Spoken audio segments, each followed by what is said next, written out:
今日我哋就嚟一個年度總結。今日係12月31號，仲係2025年嘅最尾一日。我哋講下先，馬上就要踏入馬年啦。你哋有啲咩願望啊？我嘅願望就係考上全級頭5，雖然呢個唔係好可能實現嘅，因為考咗幾次都冇成功，但係我哋都要加倍努力溫書。講下我今年做咗好多唔同嘅第一次，第一次去表演魔術，第一次喺台上面講嘢，第一次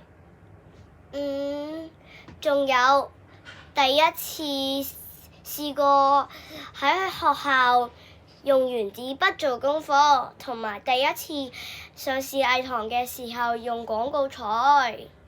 我今年仲去過溜冰，同埋去過玩船，仲有唔同嘅好玩嘅活動。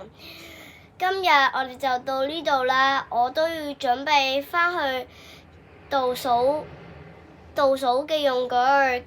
今晚我就會食牛扒、羊架，好多唔同嘅嘢食。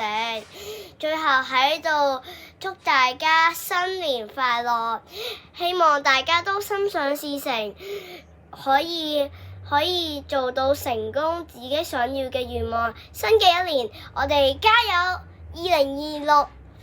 ！2025年再見！2026年我哋希望可以做到更好嘅自己。